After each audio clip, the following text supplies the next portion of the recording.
Hello friends, இப்போ நம்ம இந்த சீரீஸில் வந்து கிட்டத்தட்ட ஒரு 3 வீடியோ நம்ம பேசியிருக்கோம். 3மே ஒன்றோடு ஒன்று தொடர்புடையதாக இருக்குது. அது மட்டும் இல்லாமல் நான் வந்து முடிஞ்ச அளவுக்கு ஸ்டெப் பை ஸ்டெப்பாக வரணும், ஒரு விஷயத்தை வந்து சொல்கிறதுல வந்து ஸ்டெப் பை ஸ்டெப்பாக வந்து அணுகணும் அப்படின்னு நான் முடிஞ்ச அளவுக்கு ட்ரை பண்ணுறேன். கூடுதல் குறைவுகள், சில மிஸ்டேக்ஸ்லாம் இருக்கலாம். அதை வந்து நீங்கள் தெரியப்படுத்தணும்னு நினச்சாலும் தெரியப்படுத்தலாம், தவறில்லை. வரக்கூடிய காணொளிகளில், வரக்கூடிய அடுத்தடுத்து பாட்காஸ்ட் மாதிரியான விஷயங்களில் வந்து நம்ம அதை வந்து இன்னும் மேம்படுத்திக்கிறதுக்கு உதவியாக இருக்கும். இப்போ வந்து அந்த எம்பத்தி அப்படின்ற ஒரு விஷயத்தை அடையிறதுக்கு ஒருத்தவங்களுடைய ஃபீலிங்ஸ் அண்ட் எமோஷன்ஸை நீங்கள் எவ்வளோ ஆழமாக புரிஞ்சிருக்கணும். ரெண்டாவது, அந்த ஃபீலிங்ஸ் அண்ட் எமோஷன்றது வந்து ரொம்ப யூனிவர்சலான ஒரு விஷயந்தான். அதை புரிஞ்சுக்கிட்டிங்கன்னா உங்களுக்கு லைஃப்பில் நிறைய விஷயங்களுக்கு வந்து உபயோகமாக இருக்கும். ரொம்ப வந்து ஆத்மார்த்தமான ஒரு உணர்வை வந்து உங்களுக்கு தரும் அப்படின்றதான் விஷயம். அப்போ அதனுடைய தொடர்ச்சியாக பெரும்பாலும் இது வந்து இந்த மாதிரியான சிறந்த திரைப்படங்கள் பொதுமக்களை ரீச் பண்ணுறதுன்றது நடக்காத ஒரு விஷயந்தான். இது எப்பயுமே உள்ள ஒரு விஷயந்தான். அமெரிக்காவில் வந்து பார்த்திங்கன்னா உலகத்தின் தலைசிறந்த மிகப்பெரிய ஒரு பல்கலைக்கழகம் ஒன்று இருக்குது. அதுக்கு பேர் வந்து MITன்னு சொல்லுவாங்க. ஸோ அந்த பல்கலைக்கழகம் வந்து இன்றைக்கும் இருக்கக்கூடிய ஒரு எக்ஸிஸ்டிங்கான ஒரு பல்கலைக்கழகம் தான். அங்கே வந்து உலகத்தின் மிக புகழ்பெற்ற ஒரு பேராசிரியர் மற்றும் பேரறிஞர் நோம் சாம்ஸ்கி வந்து அங்கே தான் இருக்கார். நோம் சாம்ஸ்கி வந்து இலக்கிய கோட்பாடு படிக்கக்கூடிய, மொழி சம்மந்தப்பட்ட ஆராய்ச்சிகளில் ஈடுபடக்கூடிய துறைகள் சம்மந்தப்பட்டவர்களுக்கெல்லாம் வந்து கண்டிப்பாக தெரியாமல் இருக்க முடியாதுன்னு சொல்லலாம். அப்படிப்பட்ட ஒரு பேர் தான் வந்து நோம் சாம்ஸ்கி.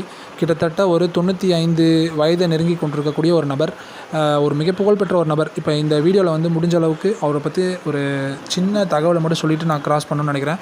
ஏன்னா வந்து சில நேரத்தில் வந்து முக்கியமான நபர்களை வந்து நம்ம உலகத்துக்கு பரிந்துரைக்காமல், அவங்கள பற்றி சொல்லாமல் கடந்து போயிடுறதுன்றது ஒரு சின்ன இழப்பாக நான் நினைக்கிறேன். அதனால் இப்படிப்பட்டவர்களை வந்து நம்ம சொல்லணும். இன்று வந்து உலக லெவலில் நடக்கக்கூடிய ஆராய்ச்சிகளாக இருக்கட்டும், புத்தகங்கள் எழுதுவர்கள் செய்யக்கூடிய ஆராய்ச்சிகளாக இருக்கட்டும், ஆராய்ச்சி கட்டுரைகளாக இருக்கட்டும், அப்புறம் வந்து பல்கலைக்கழகங்களில், கல்லூரிகளில் நடக்கக்கூடிய PhD போன்ற ரிசர்ச்சாக இருக்கட்டும், இந்த மாதிரியான பல்வேறு ஆராய்ச்சிகளுக்கு வந்து பார்த்திங்கன்னா அதிகப்படியான ரெஃபரன்சஸ், அதாவது வந்து இன்னொரு அறிஞரை வந்து கோட் பண்ணி இவருடைய கூற்று இது அப்படின்னு சொல்லுவாங்க பார்த்திங்களா, மேற்கோள் காட்டி சொல்லுவாங்க பார்த்திங்களா, அப்படி வந்து அதிகப்படியாக மேற்கோள் காட்டப்பட்ட ஒரு நபராகவும் இந்த நோம் சாம்ஸ்கி வந்து கருதப்படுகிறார். நான் சொல்கிறது உலக அளவில் சொல்கிறேன். ஸோ இன்றைக்கி இருக்கக்கூடிய உலக அளவில் இருக்கக்கூடிய மிகப்பெரிய பேரறிஞர்களில் ஒரு 10 பேருக்குள்ள வரிசையில் வரக்கூடிய ஒரு நபர் தான் அவர். ஸோ இதெல்லாம் எதுக்கு நான் சொல்லியிருக்கேன்னா, அந்த இன்ஸ்டிடியூட்ன்றது வந்து அவ்வளோ புகழ்பெற்ற ஒரு பல்கலைக்கழகம். அந்த இடத்துல தான் வந்து இந்த படத்தை வந்து செட்டிங்காக வச்சுருக்காங்க. உண்மையிலே அங்கே போய் எடுத்தாங்களா, இல்லை வந்து அந்த பல்கலைக்கழகத்துடைய பேரை மட்டும் பயன்படுத்தியிருக்காங்களான்னு தெரியல. அதை பற்றின தகவல் எனக்கு தெரியல. அந்த பல்கலைக்கழகத்தில் படிக்கக்கூடியவங்களாம் எப்படி இருப்பாங்க, அங்கே வந்து பணி செய்யக்கூடிய பேராசிரியர்களுடைய தரம்ன்றது எப்படி இருக்குன்றதை நம்ம புரிஞ்சுக்கலாம். அந்த இடத்துல வந்து ஒரு மேத்தமேட்டிக்ஸ் கிளாஸ் நடந்துகிட்ருக்கு. மேத்தமேட்டிக்ஸ் டிபார்ட்மெண்ட்டில் வந்து பார்த்திங்கன்னா ஒரு பெரிய பேராசிரியர் ஒருத்தர் வந்து பார்த்திங்கன்னா பசங்களுக்கு பாடம் நடத்திட்டுருக்காரு. இப்படி தான் அந்த படம் வந்து போகுது. அதில் அவர் நடத்தக்கூடிய அந்த பாடங்கள் பார்த்திங்கன்னா, கணக்குகள்லாம் பார்த்திங்கன்னா ஒரு நார்மல் பிளாக் போர்டை மாதிரி கிட்டத்தட்ட ஒரு 3 மடங்கு பிளாக் போர்டில் வந்து ஒரு எழுதுறாரு உட்காந்து. நீங்கள் அதெல்லாம் பார்த்தீங்கன்னா தெரிஞ்சுக்கலாம். அந்த மாதிரியான ஒரு பெரிய பெரிய கணக்குகள்லாம் படிக்கிறாங்க அந்த பசங்க. அந்த இடத்துல வெளியில் வந்து ஜானிட்டர் அப்படின்னு சொல்லுவாங்க. ஜானிட்டர்னால் வந்து துப்புரவு தொழில் செய்யக்கூடிய, சும்மா வந்து ஸ்கூலில் ஏதாவது ஒரு இடத்துல வந்து தரை துடைக்கக்கூடிய இந்த மாதிரியான வேலையை செய்யக்கூடிய ஒரு பணி, அதை செய்யக்கூடிய ஒரு பாயை வந்து நியமிச்சிருக்காங்க. அவனுக்கு வந்து ஒரு 28-30 வயசு இருக்குன்னு வச்சிங்களேன். அந்த பையன் வந்து வெளியில் சும்மா அந்த தரையை துடைக்கிறது, கண்ணாடியை துடைக்கிறது, இந்த மாதிரியான வேலைகள்லாம் செஞ்சுட்ருக்கான். அவன் என்ன பண்ணிகிட்ருக்கான்னா, அந்த சார் வந்து ரொம்ப கஷ்டமான கிரிட்டிக்கலான ஒரு சம் இதுக்கு வந்து ஆன்சரே கிடைக்கல, இவ்வளோ லைனுக்கு வந்து ஸ்டெப்ஸ் போட்டாலும் கிடைக்கல அப்படின்னு அவரே வந்து ரொம்ப குழம்பி போயிருக்கக்கூடிய கணக்குகள் எல்லாம் என்ன பண்ணுறான்னா, சர்வசாதாரணமாக வெளியில் வந்து அந்த கிளாஸ் ரூமுக்கு வெளியில் இருக்கக்கூடிய போர்டில் வந்து சாக்பீஸால் கிறுக்கிட்டு போயிட்டே இருக்கான் அவன் பாட்டில். ஆனால் அவன் வந்து அந்த பல்கலைக்கழகத்தில் வேலை செய்யக்கூடிய வேலைக்கார பையன்தான். அவன் வந்து படிக்கக்கூடிய மாணவன் கிடையாது. ஒரு நாள் வந்து அந்த சார் வந்து வெளியில் வரும்பொழுது என்ன பண்ணுறாருனா, அன்றைக்கி அவர் ரொம்ப கஷ்டப்பட்டு ட்ரை பண்ணி அந்த சம்முக்கு ஆன்சர் கிடைக்காத, இல்லை சொல்யூஷனே கிடைக்காத ஒரு சம்முக்கு வந்து இந்த பையன் சர்வசாதாரணமாக ஆன்சரை வந்து போட்டுட்டு நேராக ஓடி போயிடுறான்.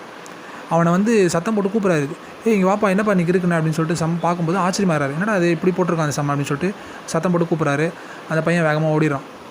அப்புறம் கஷ்டப்பட்டு ட்ரை பண்ணி அவனை பிடிச்சி அவன் யார், என்ன செய்கிறான் அப்படிலாம் கேட்கும்போது அவனுக்குள்ளே வந்து அபாரமான கணக்கு திறமை இருக்குது அப்படின்றது அவருக்கு தெரிய வருது. அது மட்டும் இல்லாமல் அவன் கணக்கில் மட்டும் ஒரு பெரிய ஆளாக இல்லை, ஒரு இயல்பாகவே ஒரு பெரிய ஜீனியஸாக இருக்கான் அப்படின்றத அவர் தெரிஞ்சுக்கிறார். இப்போ இந்த இடத்துல வந்து ஒரு சின்ன தகவல் உங்களுக்கு சொல்லணும். இந்த படத்தை பார்க்கும்பொழுது, இந்த காட்சிகளை பார்க்கும்போது எனக்கு டக்குன்னு ஸ்ட்ரைக்கான ஒரு விஷயம் என்னென்னு சொன்னால், நம்ம தமிழ்நாட்டை சேர்ந்த மிகப்பெரிய உலக புகழ்பெற்ற கணித மேதையான ஸ்ரீனிவாச ராமானுஜம் அவர்கள். அவர் வந்து இங்கே சென்னையில் இருக்கக்கூடிய ராயபுரத்தில் தான் இருந்திருக்காரு. ரொம்ப ஏழ்மையான ஒரு குடும்பத்தில் வளர்ந்தவர் தான் அவர். அவருடைய கணக்குகள்லாம் பார்த்திங்கன்னா தரையில் வந்து சும்மா வந்து சாக் பீஸு சுண்ணாம்பு கட்டி வச்சு தரையில் வந்து தான் போட்டுட்ருப்பாரு அப்படின்னு சொல்லுவாங்க. அவரை பற்றின ஒரு தகவலை நான் ஷேர் பண்ணிக்கிறேன். மேலதிகமாக வந்து ஸ்ரீனிவாச ராமானுஜம் அப்படின்ற மிகப்பெரிய ஒரு கணக்கு மேதை, ஒரு வேர்ல்டு ஜீனியஸ்னு சொல்லலாம். அவரை பற்றி தெரிஞ்சுக்கிறதுக்கு அவரை பற்றி எழுதப்பட்ட ஒரு புத்தகம் இருக்குது. அதுக்கு பேர் வந்து a man who new infinity அப்படின்னு ஒரு புத்தகம். இது வந்து தமிழில் டிரான்ஸ்லேட் ஆகிருக்குன்னு நினைக்கிறேன். அனந்தத்தை அறிந்தவன் அப்படின்ற ஒரு தலைப்புன்னு நினைக்கிறேன், சரியாக தெரில, நீங்கள் செக் பண்ணி பாருங்கள். தமிழில் ஆனால் டிரான்ஸ்லேட் ஆகிருக்கு.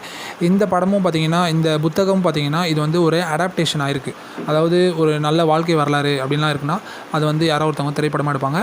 ஸோ அந்த வகையில் வந்து ஸ்ரீனிவாச ராமானுஜம் அவர்களுடைய வாழ்க்கை வரலாறு, அவர் சந்தித்த பிரச்சனைகள், அவருக்கு இருந்த அபாரமான கணக்கு திறமை, அது எப்படி வந்து ஏதோ ஒரு நாட்டில் இருந்த ஒரு பேராசிரியருக்கு வந்து ஏதோ ஒரு உலகத்தின் மூலையில் இருக்கக்கூடிய ஒரு சிறுவனை வந்து கண்டுபிடிக்கிறாரு. இவ்வளோ பெரிய திறமை வாய்ந்த சிறுவனை அவன் எப்படி வந்து அந்த கேம்பிரிட்ஜ் பல்கலைக்கழகத்துக்கு போகிறான், அந்த இடத்துல வந்து அந்த பையனுக்கு என்ன மாதிரியான ஒரு வரவேற்பு கிடைக்கிறது, என்ன மாதிரியான ஒரு புகழை வந்து அவன் வந்து அடையிறான் அப்படின்றதான விஷயங்கள் எல்லாமே நீங்கள் அதை பார்த்தீங்கன்னா தெரிஞ்சுக்கலாம். ரொம்ப அற்புதமான ஒரு வாழ்க்கை வரலாறு. அது ரொம்ப எமோஷ்னலான ஒரு வரலாறும் கூட. இதெல்லாம் நம்ம வந்து வரலாறுன்ற ஒரு கோணத்துலேருந்து நம்ம படித்து தெரிந்து கொள்ள வேண்டிய விஷயங்கள்.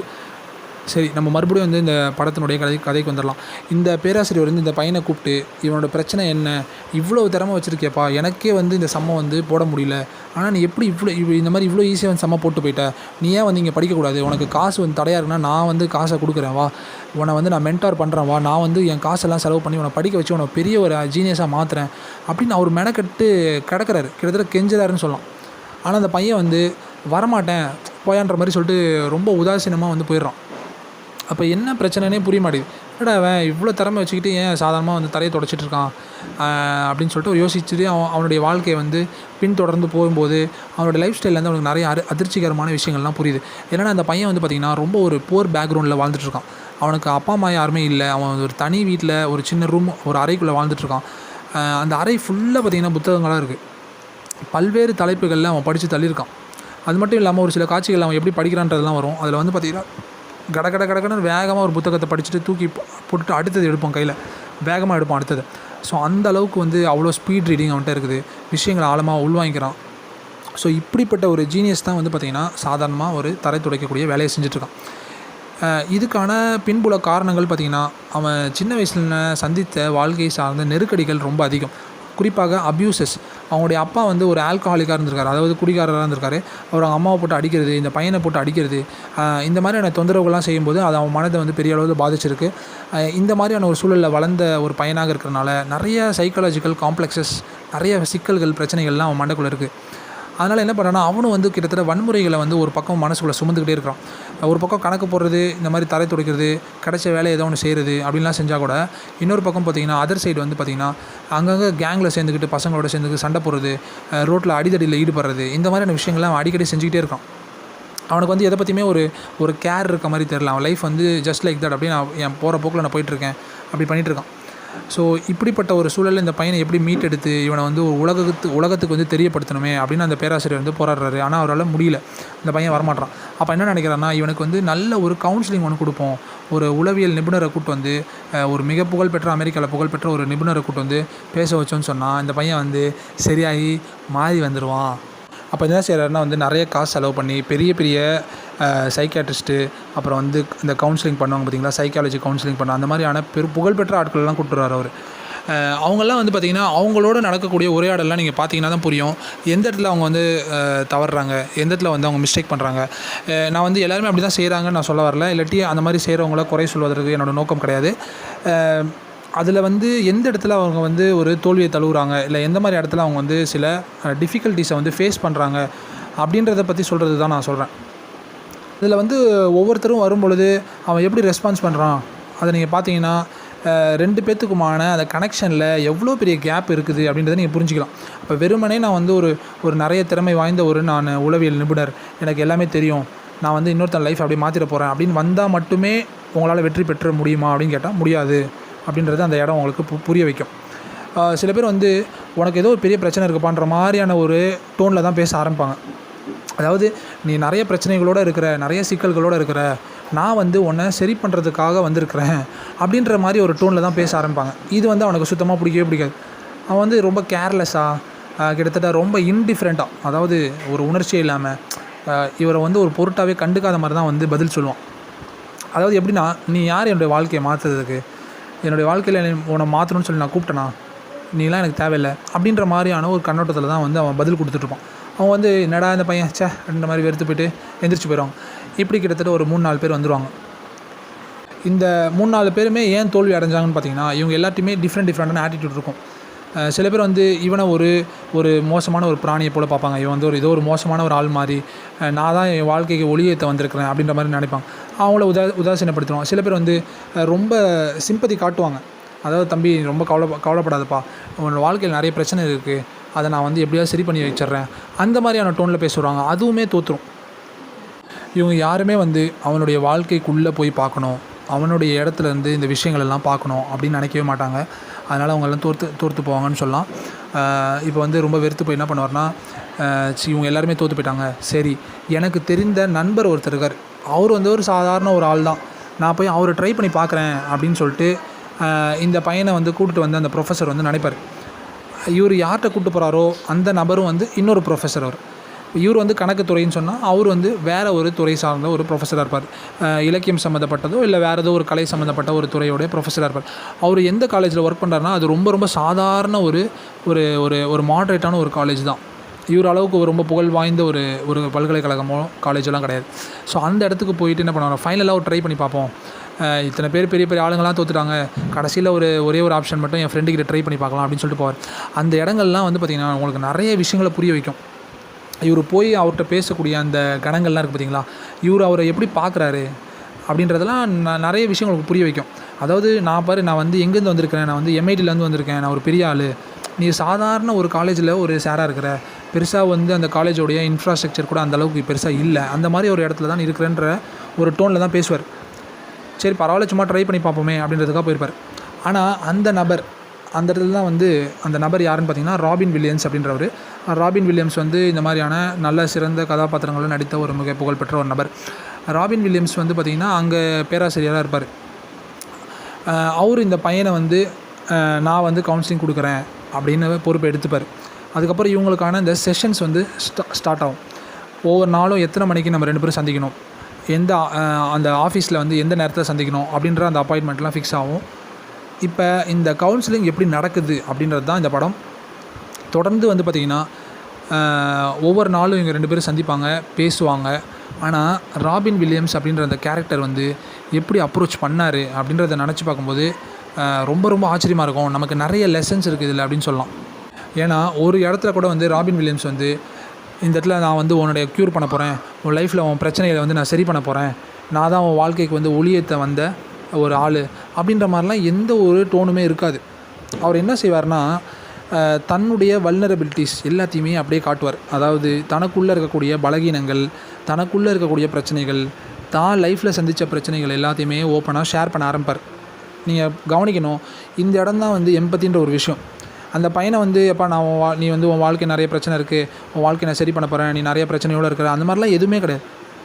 இது ரொம்ப சாதாரணமான விஷயம். நீ என்ன மாதிரியான ஸ்ட்ரகிள்ஸை, என்னென்ன பிரச்சனைகளை, ட்ராமா வந்து நீ சந்தித்து வந்திருக்கியோ அதே மாதிரி என் வாழ்க்கையில் நிறைய இழப்புகள் இருக்குது, சந்தோஷம் கஷ்டங்கள் எல்லாத்தையும் நானும் ஃபேஸ் பண்ணியிருக்கேன். எனக்கு ரொம்ப உயிருக்கு உயிரான என்னுடைய மனைவி வந்து இறந்து போயிட்டா, அந்த மனைவியோடு எனக்கு இருந்த சந்தோஷமான நிகழ்வுகள்லாம் என்ன அப்படின்றதெல்லாம் வந்து சாதாரணமாக ஒரு ஃப்ரெண்டுக்கிட்ட கேஷுவலாக எப்படி பேசுவாங்களோ அப்படி தான் அவர் பேசிகிட்டு இருப்பார். அவர் வந்து இங்கே கவுன்சிலிங் அப்படின்ற அந்த ஒரு விஷயத்தையே செய்ய மாட்டார். நான் வந்து உனக்கு அட்வைஸ் பண்ணுறேன்ப்பா, இதெல்லாம் நீ கேட்டு நடப்பா அப்படிலாம் செய்ய மாட்டார்.